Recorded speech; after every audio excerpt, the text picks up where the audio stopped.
Ooh. Ooh. And we're back with another video.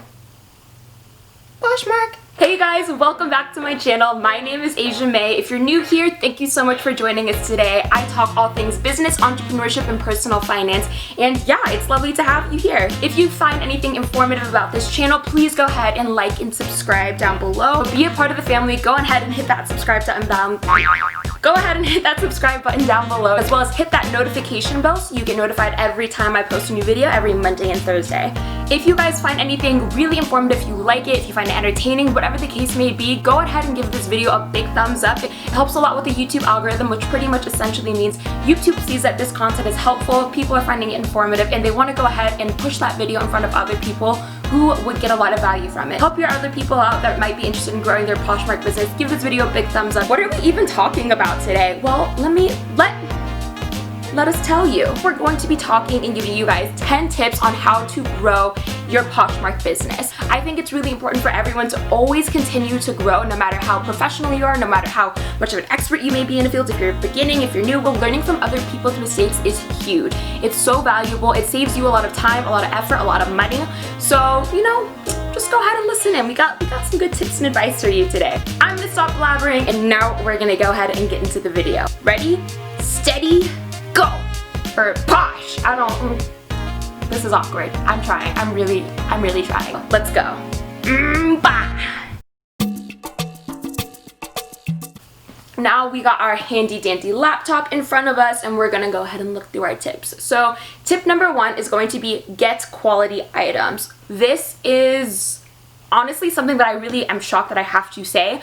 Oftentimes I'm finding that I'm seeing a lot of people put things on their Poshmark closet that honestly, think of it this way. If you were to receive that item in the mail, would you like it? Would you wear it? Would you be satisfactory with it? Or would you want to return it? If you would not wear it yourself, do not put it on your closet. If you were to receive that item in the mail, would you be happy with it? Would you accept it? Or would you be like, ew, this is disgusting? Like, no, don't put that on your closet. Don't do that. You might find items that maybe have like a small tear, maybe they have, you know, other like a little scuffing on the shoe, whatever the case may be. Please, please, please. Always be honest with your buyers. Never lie to people, because not only does that reflect badly on your business, but it also reflects badly as you as an individual, as a person, as a seller. You can easily repair those items with little to no effort. I bought a steamer, I bought, you know, a sewing kit, I also got shoe polish. Those are small little things that can help exponentially add value to your product. So instead of selling it more at like a little discount, you're able to still charge a higher premium for it, and that's something that's really important in terms of your profit margins. And I'm going to go ahead and link down below all of the items that I use to help fix up any items that I see have a little bit of wear on them and they need a little extra love. Also helps exponentially with your ratings. Ratings are really important, especially if you're trying to go for different milestones with Poshmark, such as the Poshmark Ambassador program. On average for that, you need a rating of 4.5 stars or higher. If you're getting 3, 2, whatever stars, obviously it's going to be a lot more difficult for you to make up that difference with getting a lot of 5-star ratings. You really want to be making sure that you're putting forth the best quality products for your consumers, because that's going to keep them coming back. Tip number 2 is good pictures. I am shocked that this needs to really be in there, but I see so many people on Poshmark who don't really have good pictures, and the simple things are really what ends up making the biggest difference. I highly recommend natural lighting. However, I do also recommend, if you're a professional, if you're doing this more, if your schedule isn't as flexible, maybe you have kids, maybe you have work, maybe you have a job, maybe you have to go to school in the morning, studio lights are a really good option for you as well. This is a game changer. I'm not saying like if you're a beginner in Poshmark, you don't want to have a bunch of like upfront capital costs. I would just go ahead, use natural lighting, use what you have. You can literally run everything from just basic things that you have out of your house, because that's essentially what Poshmark was made to do. If you are taking it up a level, really recommend studio lighting. My brother actually got these really cool lights for us because he does reselling too, so I'll link those below as well. I think it really shows the true material and color of what you are putting onto your closet. Another thing I would recommend, especially if you are getting a little bit more into Poshmark, if you're viewing this a little bit more as a business, is invest in maybe a light box as well. This is more specific for smaller items, whether it be shoes, jewelry, things like that. End up selling for maybe like 50, 60 bucks on Amazon. I'll just put a little picture of it right here because obviously I'm not very good at describing it. It makes it super easy to photograph your different items, so I definitely recommend looking into that if that's something you'd be considering investing in. Make sure when you're taking pictures of your item that there are no distractions. Make sure that it's not like weird lines coming down. Make sure everything is like very clean, white background if you will. It really helps you focus in and zero in on what exactly you're looking for and what that product is. I see sometimes on other YouTubers videos, they oftentimes show themselves taking pictures of items and they oftentimes put filters on them. So I think that honestly is a big no-no, and the reason for that being is because filters by definition are meant to distort a photo, whether it be like the coloring, the lighting, and they may make an item look a little bit more yellow or a little more red or a little more blue, whatever the case may be. It doesn't really depict the true color of your item, and that can be very deceiving them because maybe they want that specific color that you had, because ultimately that's what your consumer is going to be getting, and you want to have their expectations be very clear. Maybe don't do all the filters, okay? Just leave that for Instagram. This is like a small thing, but I found this out very quickly the first time I tried to take photos of things. Please, please, please guys, always take pictures in square mode on your phone. That is the biggest thing, because my first attempt of taking pictures, I literally took them all in like the regular mode because I had to go ahead and go back and retake every single photo because everything was getting awkwardly cut off. So really, don't be like me. I spent like an hour taking photos and then I had to spend another hour taking more photos. So save yourself a headache, make sure everything is in square mode. I think it's also a really good idea if it's easiest just for you, if you're not really doing this as like a full-time business and whatever. Literally guys, the Poshmark app is so intuitive, it's really easy. And also when you go ahead and take pictures for selling an item, it immediately puts the format into square mode. Check out the Poshmark app, play around with it, dabble with it, check out what's going on. Tip number 3 is search engine optimization. Make sure that you are describing exactly what your item is. Don't leave room for error, whether or not that means that you are going ahead, you're going on companies' websites, you're searching for what that exact item is and putting that on your website. That tends to be extremely helpful when you're working with brands that are known for specific items. So for example, Lululemon is huge on Poshmark. It's huge in my closet. I have a lot of Lululemon, pay a little too much money for it, but I love Lululemon. But there's signature items on the Lululemon website that people specifically want to look out for. So for example, Wonder underpants, Align pants, the energy bras, whatever the case may be, you really want to look into what those items names are. If you can't find it, because a lot of times things are coming in and out of fashion, we completely understand it. Fashion, you know, fashion's always going. She's always moving, you know? Just try to do your research if you can find the name of the item. If you can't, use your description to your best ability. So for example, when describing this dress, I might go ahead and say creamy white milk beads dress with floral prints. So, love that, camera died. But where was I? There's also other keywords that you can be putting in there that people oftentimes look for. So maybe if an item is like a boho-y type of vibe, like boho style or festival style or something like that, keywords that people oftentimes search for. People love the boho vibe, so they'll search boho, you know, boho dress, or they'll look festival dress, things like that. Don't be afraid to put those words inside of your titles and your descriptions as well, because that can help drive a lot of people to your page that might not have seen it before. So keep that in mind. The title is the first thing that people are going to be seeing, and you want to make sure that your title is a very good descriptor of what your item is. However, it's also very important to have a very strong description. So maybe for instance, this dress may not be Free People, it may be from a cheaper brand, maybe it doesn't have a brand name, maybe the tag is gone, whatever the case may be. That still might be a good item for you to go ahead and pick up because you know the style is very popular for people. So don't shy away from other items that may not have the brand names, you know, slapped on the top of it. Put in your description, if this for instance looks like something that Free People might produce, go ahead and put in your description. Very similar style to Free People. Poshmark picks up on keywords in your descriptions as well. So even though it's not Free People, but you have Free People in your description,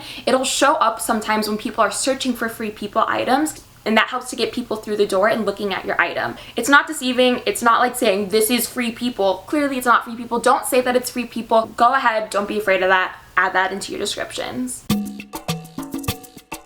Tip number 4, and this is important especially if you're new, you're starting out with Poshmark and you're making this more into a business, is track your inventory. As you continue to grow your Poshmark business, you're going to have a lot more inventory and a lot of things are going to look very similar. One of my first Poshmark runs that I have on my YouTube channel, you'll see me going shopping and thrifting with my little brother, who is just the best little nugget in the world. I picked up a lot of jeans, and so jeans are something that look very similar. Am I right? I'm right. I already knew it was going to be really difficult to distinguish between those items, so what I went ahead and did is I started an inventory system to track which items were which. When a customer has already gone ahead and purchased an item, I literally would just go into my garage, find the number item, pick it out, wrap it up, and send it on its way. I think I'll go ahead and make another video on how I sort through my inventory. I'm a spreadsheet girl. I love me some Excel. I have all of the information in that Excel spreadsheet, and I can literally just copy and paste it onto the different websites. This is going to be really helpful when you are growing your business. Maybe you have, items that are stale, that have been sitting there for a while. Maybe you just want to list it on a different website. Having all of that information in one place is super beneficial for you, and though it may take a little bit more time up front, it's going to exponentially save you time in the future. This is also really good for in terms of tracking any profit margins, being able to see how much you bought the item for, what you ended up selling for, and then the actual profit that you got after selling on Poshmark. This is something that I like to track, as well as how many days it sat in the closet, making sure that you're always having that analysis, because I will say Poshmark really should be upping its game up a lot more in terms of analytic for Poshers. It really helps you show and grow which aspects of your business are going to need a little bit more assistance, what products are working, what products are selling, what may not be selling, so you aren't making those same mistakes going forward. Drake, tell him. You guys need to make analytics. No, please make analytics more readily available. You heard it from the big man himself, all right? Another thing that I want to also point out in terms of tracking and managing your inventory is have a nice clean space for everything. Don't put everything in a cluttered, gross space. Don't have, like dog hair everywhere. Some people are allergic to that. This is how I think of it. If my customers were able to see what my workspace looked like, would they be appalled? Would they be grossed? Would they not want to buy my items? Make things as easy as possible for yourself. Don't overcomplicate things. Just look out for future you. Trust me. Moving on to the next step. Tip number 5 is sharing and engaging with the community. At the end of the day, Poshmark is a very social platform, and it really depends on liking, sharing, following, all of these things, but you want to be optimizing your time in the best way possible, because oftentimes in the beginning, I found myself just trying to follow a bunch of people, trying to like a bunch of items, and it literally didn't translate to anything. So I went ahead and narrowed down a few ways that I engage with the community that helps me out personally, helps get more traction for my items and people into my closet, as well as people that follow me. So obviously, share your own closet. This is obvious. If you're not sharing your own closet, it's not going to be going up to the top of the feed. So for example, if I have a pair of Lululemon leggings, a bunch of people are going to be posting different items from Lululemon. But whenever someone searches for something and someone recently has shared it, it goes to the top of the Lululemon tag. I'm not saying you have to be there sitting 5 hours a day relisting your item. No, don't do that. Start with doing 2 full closet shares every single day. I recommend starting it in the beginning in the morning. That's beneficial because that's when the first Posh party is happening for the day, so a lot of users are online. I then recommend maybe doing it at the end of the day, because a lot of people are just sitting there scrolling through their phones at the end of the day, sitting on the couch, being potatoes, whatever. I usually will also share my closet in the middle of the day too, whenever I'm running errands, because I also know people are at lunch, they're, taking a break, whatever the case may be, they might be scrolling through their Poshmark. I like to go ahead and take the additional time, like 5-10 minutes, not even, and go ahead and share my own closet. So that's another thing to keep in mind. Another big thing that I would say is if you are going to go ahead and start sharing other people's closets, please guys, engage with other people, share their items. It is a big part of the culture at Poshmark that if someone shares your item, you would go ahead and share their item too. But that's something I recommend. It's just common courtesy. You do it. It doesn't hurt you. It helps others. Yeah, don't be that person's like, no one else could win. Only my items can be at the top. Don't do that. Just share. Another thing I would recommend is sharing during parties. So when you are entering into parties, it's going to usually have a theme, whether it's like preppy, if it's boho, if it's leggings. The people within that party will oftentimes go ahead, go to your closet and share your items too. So though I will say straight off the bat, sharing does not equal sales. If you share something, people will oftentimes share it, and that will show up on their feed for their followers. And maybe a follower sees that. Maybe that means that they see the item or that person likes it. Maybe that translates to a purchase though. But ultimately what it does is it gets more eyes onto your item. And you may have a small following, but if someone else has a larger following and they're sharing that item, that could mean that someone finds your item just based on another person sharing it. That could translate to a follow. That could translate to people liking things. Sharing is also very important if you have goals of being a Poshmark ambassador. So I'm very very close to hitting my Poshmark ambassador status, and it's only been like less than 2 months that I've been doing this. So here I've noted some of the requirements. So it requires 5,000 shares of your own closet, as well as 5,000 shares of other people's closets, as well as a few other ones. So I'll go ahead and put right here, I feel like Dana White. Ooh, you won $2. Just kidding. But I'll go ahead and put right here the criteria for which Poshmark has on its website that helps you become a Posh ambassador. So having that Poshmark ambassador status, which I will do another video on of like whether it's really worth being a Poshmark ambassador, the difference between being an ambassador, having a boutique, and just being a regular Poshmarker. I've seen people make videos about it, but they don't really break everything down and compare everything. So I want to put that information out there in case you guys are curious about it. I'm someone that likes to do a ton of research, know everything, and see the different distinguishing factors between things, so I can understand, is this something that I want to put forth the effort in doing? At least you have a guide of how exactly to reach your goals. Alright, so that's gonna wrap everything up for today. If you found any of this information informative to you, if you learned a little something new, if you liked, if you found me entertaining, whatever the case may be, please you guys go ahead, subscribe to the family. I post new videos every Monday and Thursday. I've implemented these small strategies within my own Poshmark business, and I've already seen good growth in it. So I just want to always be passing this information down to you guys, as well as please you guys, if you have any questions, comments, or things that I said that you think that might be helpful or beneficial, please go ahead, comment down below, let me know. I love talking with you, I love engaging with you, I love learning from you guys, because at the end of the day, that was the purpose of creating this channel. If you got any good tips from my video, please give this video a big thumbs up. It helps so much with the YouTube algorithm.